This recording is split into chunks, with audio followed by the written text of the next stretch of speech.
સાંસારિક સમાજ જીવનની અંદર જે છે ને એ 6 ટાણાઓને સાચવી લેવાના હોય છે. એમાં 3 ટાણા જે છે ને એ હરખના છે અને 3 ટાણા જે છે એ મરણના છે.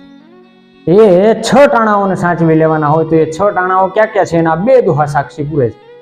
તો પેલા આપણે હરખના ટાણાની વાત કરીએ તો એમાં રણજીતણ, કકણ બંધણ અને પુત્ર વધાયું શેણ, આ તીનો ટાણા હરખના, એમાં રંક હોય કે રાવ. એક જ્યારે તમે યુદ્ધ જીતીને આવતા હોય ત્યારે તમને કોઈ હરખ સમાતો ન હોય. એક રણજીતણ, કકણ બંધણ, તમારા હાથે મીંઢોળ બંધાય, એ એક હરખનું ટાણું લગ્ન પ્રસંગ હોય. રણજીતણ, કકણ બંધન અને પુત્ર વધાયું શેણ, ઘરે દીકરાનો જન્મ થાય ત્યારે આ 3 ટાણા હરખના. અને મરણના ક્યાં 3 ટાણા છે?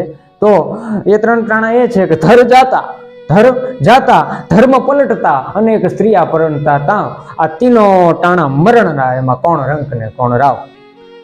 આનો મતલબ એમ થાય કે ધર જાતા એટલે કે એક તમારા બાપ દાદાની જમીન વહી જતી હોય ત્યારે પછી ધીંગાણો કર્યા સિવાય કોઈ રસ્તો ન વધે ત્યારે પછી એ મરણનું જ ટાણું કહેવાય, લડી જ લેવાનું હોય. એમ ધર જાતા, એક ધર્મ પલટતા, કે તમને કોઈ બળજબરીથી ધર્મ પરિવર્તન કરાવવાનો પ્રયત્ન કરે ત્યારે લડી લેવાનું હોય. ધર જાતા, ધર્મ પલટતા અને સ્ત્રીયા પરણતા તાવ, એક કોઈ તમારા ઘરની બેન દીકરી ઉપર કપરી નજર કરે ત્યારે જે છે એ લડી લેવાનું હોય. એટલે ધર જાતા, ધર્મ પલટતા અને સ્ત્રીયા પરણતા તાવ, આ તીનો ટાણા મરણના, એમાં રંક હોય કે રાવ. આમાં પછી રંક હોય, ગરીબ માણસ હોય કે અમીર હોય, આ 6 ટાણાઓને એને સાચવી લેવા પડે.